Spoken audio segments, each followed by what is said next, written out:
नमस्कार, मैं हूं पृथ्वी भदौरिया और आप देख रहे हैं प्राइम इंडिया न्यूज। चलिए बात करते हैं आज की बड़ी खबर। क्या किसी कार्यकर्ता की वर्षों की मेहनत और समर्पण का यही अंजाम होना चाहिए? क्या एक महिला जिसने अपने जीवन के 19 साल एक राजनीतिक संगठन को समर्पित किए, उसे अपने सम्मान और न्याय की मांग के लिए सड़क पर धरना देना पड़ेगा? दिल्ली के मंगोलपुरी स्थित भाजपा जिला कार्यालय के बाहर ऐसा ही एक मामला सामने आया। खुद को भारतीय जनता पार्टी की 19 वर्षों पुरानी कार्यकर्ता बताने वाली हेमलता ने पार्टी के कुछ नेताओं पर गंभीर आरोप लगाए हैं और न्याय की मांग को लेकर धरने पर बैठ गई। हालांकि इन आरोपों पर संबंधित पक्ष की आधिकारिक प्रतिक्रिया सामने नहीं आई है। देखिए त्याग मित्र के लिए सत्यवीर सिंह की रिपोर्ट। हेमलता का कहना है कि उन्होंने अपने जीवन के 19 वर्ष भारतीय जनता पार्टी के संगठन को समर्पित किए। उनके मुताबिक चुनाव प्रचार हो, जनसभाएं हो, धरना प्रदर्शन हो या संगठन का कोई भी कार्यक्रम, उन्होंने हमेशा एक समर्पित कार्यकर्ता की तरह अपनी जिम्मेदारी निभाई। हेमलता का दावा है कि उन्होंने परिवार से पहले संगठन को महत्व दिया, इस उम्मीद के साथ कि एक दिन उनकी मेहनत और निष्ठा का सम्मान किया जाएगा। उस जिला टोली को लेकर मुझे है मेरे जो उन्होंने जिला टोली बनाई है, उस जिला टोली को लेकर मुझे कुछ सवाल हैं जो कि संगठनात्मक दृष्टि से सही नहीं लगे मुझे। तो मैंने उनसे पूछे हैं, उनका उत्तर मुझे मिला नहीं है। केवल उनका उत्तर लेने के लिए मैं उनके पास आई। कुछ सवाल बताना चाहेंगी? क्या सवाल है आपके? सवाल जैसे हमारे संगठन की एक प्रक्रिया है, जिला टोली में चयनित कार्यकर्ता अनुभवी होना चाहिए, उसके पास कार्य का अनुभव होना चाहिए, पिछले मंडल स्तर से, बूथ स्तर से और अन्य प्रक्रियाओं से वो गुजरा हुआ होना चाहिए। कम से कम उसको 3 साल की उसके पास सक्रिय सदस्यता होनी चाहिए। उसने संगठन के प्रति अपना योगदान दिया हो, ऐसी उसकी उपलब्धियां होनी चाहिए। पर कुछ ऐसे कार्यकर्ता हैं जिनका जो इस प्रक्रिया में खरे नहीं उतरते। कितने साल से आप जुड़ी हैं पार्टी? मेरे को अब ये 19वां साल है। 19 साल। तो आपकी नाराजगी किस बात को लेकर है? मेरी नाराजगी कह लीजिए या मेरी ये समझ लीजिए कि मैं अभी इस समय पे अपने आप को एक उपेक्षित सा महसूस कर रही हूँ, अनदेखा, क्योंकि संगठन ने आज तक मुझे जो भी कहा, जितनी जिम्मेदारियां दी, मैंने उनको पूरी शिद्दत से, पूरी ईमानदारी से और पूरी मेहनत से पूरी की हैं, जिसमें मैंने अपना इतिहास दर्ज कराया। अगर संगठन मुझे ये कहता है कि मैंने अपनी जिम्मेदारियां जो भी उन्होंने मुझे कार्य सौंपे, मैं उन पर खरी नहीं उतरी, मैंने उनको 100% रिजल्ट नहीं दिया, तो वो अपनी जगह पे सही है। वो जो मुझे सजा देना चाहेंगे मैं लूंगी और संगठन से ऊपर मैं नहीं हूँ। परंतु हमारे नवनियुक्त जिला अध्यक्ष जी ने पूरी तरह से अवहेलना की है इस बात की। मैडम, 19 साल का समय बहुत लंबा समय होता है। 19 साल एक पार्टी को देना अपनी लाइफ के, उसके बाद अनदेखी होना, क्या कहीं ना कहीं इसमें पूरी पार्टी के जो पदाधिकारी हैं वो शामिल हैं? मैं देखो मैं किसी भी तरह के कोई लाभ नहीं चाहती, मेरी कोई महत्वाकांक्षा नहीं है। मैं केवल आहत इस बात से हूँ कि एक पार्टी के अंदर रहते हुए, संगठन का कार्य करते करते ही, संगठन के ही, इस पार्टी के ही कुछ छुटभैये नेता लोग, बड़े नहीं, शीर्ष नेतृत्व बहुत अच्छा है, कुछ छुटभैये नेता लोगों ने मुझे हर तरह से प्रताड़ित किया है। सबसे पहले 2014 में मेरे साथ मारपीट की गई, मेरी अस्मिता पे हाथ डाला गया, मैंने वो स्वीकार नहीं किया। मैं कानून के दरवाजे मैंने खटखटाए, मुझ पे दबाव बनाया गया कि हेमलता FIR दर्ज मत करो। मैं नहीं मानी, मेरे को कोर्ट पे पूरा भरोसा था, सच झूठ जो है उनके सामने आएगा। मैं नहीं मानी तो उन नेताओं को अहंकार चढ़ गया कि इसने हमारी बात नहीं मानी। उसके बाद मेरे साथ मेरे घर को काउंटर किया गया, मेरे घर पे नोटिस लगाए गए, मेरे घर को बिजली पानी से बंद करवाने की पूरी तरह से कोशिश की गई। और तो और एक अदना सा कार्यकर्ता, उसने मेरी बेटी को घर से उठाने की धमकी दी। क्या नाम था मैम? उसका नाम नितेश मेहता है। कितने टाइम पहले धमकी दी गई है मैडम? ये बात है 2000 लोकसभा चुनाव थे, 2024। तो मैम क्या आपने इसकी कोई कंप्लेंट पुलिस में दर्ज कराई? हाँ, पुलिस में दर्ज है, पुलिस में दर्ज है और पुलिस में इंक्वायरी भी हुई है। पुलिस पूरी तरह से अपनी इंक्वायरी कर भी रही थी, CCTV में रिकॉर्डिंग आई हुई थी, पर कुछ बड़े लोगों का मामले को लेकर कार्यालय में बैठकर कुछ पदाधिकारियों ने इस पर मामले को सॉर्ट आउट करने की कोशिश नहीं की? नहीं। तो अभी आप जो सुबह से बैठे हैं धरने पर, आप नहीं, मैं अनशन पे इसलिए बैठी हूँ। मांगे हैं और अभी तक जिला अध्यक्ष आपसे मिलने आए या नहीं आए? नहीं, अभी नहीं आए हैं, उनका फ़ोन ज़रूर आया है पर अभी वो पहुंचे नहीं है। वो कह रहे हैं अब पहुंच रहे हैं। मैम सुबह कितने बजे से बैठी हैं आप अनशन पे? मैं 8:30 बजे 8:45 आ गई थी। और अभी तक आपसे किसी भी अधिकारी ने मिलने? नहीं, मेरे हमारे संगठन के कार्यकर्ता हैं, वो लगातार मेरे साथ खड़े हुए हैं और उन्होंने पूरा प्रयास किया है कि मैं मतलब बैठ जाऊं आराम से और अभी उनके आने की प्रतीक्षा करूं।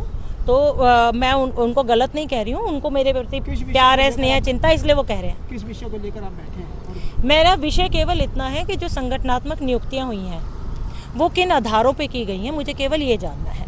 अगर एक तरफ अगर हमारे आदरणीय जिलाध्यक्ष जी ये सोचते हैं कि नए लोगों को लाना है, तो नए लोगों को लाने के लिए उनको हम ही क्यों दिखे दरकिनार करने के लिए, जिनका भी कार्यकाल एक ही टर्म का हुआ था।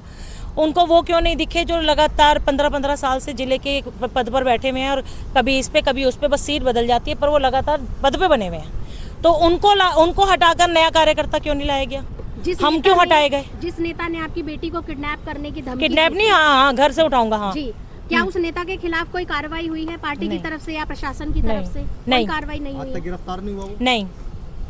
तो आपको भविष्य में क्या लगता है, आप सुरक्षित हैं? नहीं। पार्टी के लिए और समय आप देना चाहेंगी आगे? पार्टी मेरी रग रग में है, पर अब मैं केवल न्याय की मांग कर रही हूँ। जिन लोगों ने मेरे परिवार पर हाथ डालने का प्रयास किया है, मेरे घर को सील कराने का प्रयास किया है, मैं केवल उसके लिए न्याय चाहती हूँ। उसके बाद क्योंकि अब मेरा यहाँ पर कोई भविष्य है नहीं, क्योंकि पार्टी को सब, अगर 19 साल मेरे निकल गए और पार्टी के कुछ छुटभैया नेता लोग ये कहते हैं कि ये तुम्हारा ही कसूर है कि 19 साल में तुम अभी तक कुछ नहीं पा सकी, तो कहीं ना कहीं हो सकता है मेरे अंदर ही कमी हो, तो मैं और आगे क्या उम्मीद रखूंगी। आप कह रहे थे कि कुछ लोग गुंडागर्दी भी दिखाने की कोशिश करते हैं। हाँ, गुंडे पाल रखे हैं। करते हैं। मैं आपको बताती हूँ हमारे यहाँ क्या चलता है। हमारे क्षेत्र में कुछ ऐसे लोग होते हैं जो राजनीति में सक्रिय नहीं होते, पर वो पर्दे के पीछे सारा गेम खेल रहे होते हैं। और वो लोगों का दिन भर 24 घंटे ये काम होता है कि हर कार्यकर्ता, हर अच्छे कार्यकर्ता की ABCD को जानना और उसे फैलाना और उस कार्यकर्ता को टारगेट करवाना। मेरे क्षेत्र में ऐसे लोगों की भरमार है। एक वादा करते हैं कि बेटी पढ़ाओ बेटी बचाओ, और जहां वहीं उन्हीं की पार्टी की कार्यकर्ता की बेटी को जहां धमकियां मिल रही हो पार्टी के नेताओं के द्वारा। हाँ, मुझे ये दुख है। लगता है कि आपको देश के अंदर बेटियां अभी देखो ऊपर से तंत्र खराब नहीं है, तंत्र कहीं ना कहीं, क्योंकि खुद माननीय प्रधानमंत्री जी तो आकर कार्रवाई नहीं करेंगे ना भाई साहब, है ना। उन्होंने तो अपने नीचे इतना बड़ा संगठन खड़ा कर रखा है ना, तो संगठन के लोगों को चिंता करनी चाहिए। के अंदर पूरे देश में, पूरे भारतवर्ष के अंदर भारतीय जनता पार्टी की सरकार है। वहीं अगर हम देश की राजधानी की बात करें दिल्ली की, तो यहाँ भी भारतीय जनता पार्टी की सरकार है।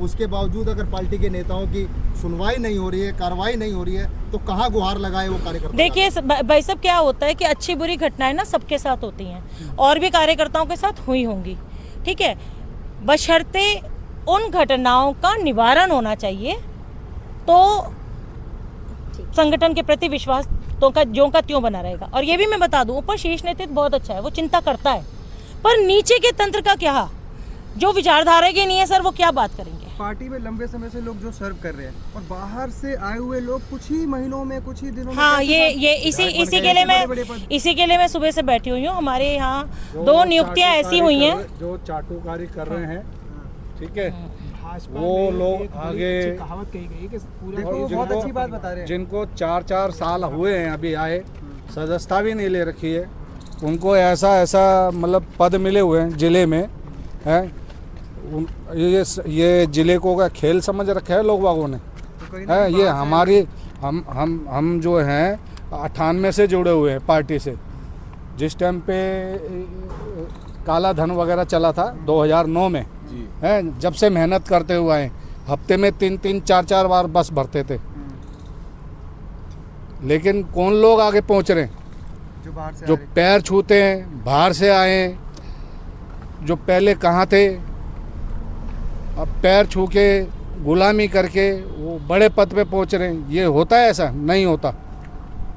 हमारा जिला है ना, गलत जगह जा रहा है, गलत दिशा में जा रहा है। देखिए, जिस तरीके अगर एक सेब दागी हो जाएं, सड़ जाएं, गल जाएं, तो पूरी रेडी को नहीं पलटा दिया जाता। बिल्कुल ठीक। ऐसे ही संगठन में शीर्ष नेतृत्व बहुत अच्छा काम कर रहा है। माननीय प्रधानमंत्री नरेंद्र मोदी जी की सरकार या दिल्ली में बहन रेखा गुप्ता की सरकार बहुत अच्छा काम कर रही है। कुछ लोगों के गलत हो जाने से संगठन गलत नहीं होता। ये संगठन हमारा है और हम पंडित दीनदयाल उपाध्याय, श्यामा प्रसाद मुखर्जी, अटल बिहारी वाजपेयी जी के पद चिन्हों पर चलने वाले लोग हैं। और उनका कथन ये था कि यदि संगठन से गलती हो जाए, संगठन भी गलती कर सकता है। संगठन किससे बना है? हम सब कार्यकर्ताओं से मिलकर बना है ना। लेकिन यदि आप संगठन के गलत फैसलों पे भी उसके साथ हो, तो आप संगठन के समर्पित, संगठन के निष्ठावान कार्यकर्ता नहीं हो। और वही शुरुआत आज जिला बाहरी दिल्ली से यहाँ से हुई है। संगठन यदि कोई गलत कार्य कर रहा है, कोई फैसला गलत हो गया है जाने में अनजाने में, तो हमारा ये फ़र्ज़ बनता है कि उसको चेताया जाए। और 2 पंक्तियों से मैं समाप्त करना चाहूँगा इस बात को, क्योंकि आदरणीय अध्यक्ष जी अभी आने वाले हैं, उनसे बात करके आपको आगे बता दिया जाएगा। लेकिन 2 बात ज़रूर कहना चाहूँगा कि या बदचलन हवाओं का रुख मोड़ देंगे हम, या खुद को वाणी पुत्र कहना छोड़ देंगे हम, और जिस दिन भी हिचकिचाएंगे सच लिखने से, कागज को फाड़ देंगे, कलम को तोड़ देंगे हम। खबरों के लिए हमारे साथ जुड़े रहिए और देखते रहिए प्राइम इंडिया न्यूज।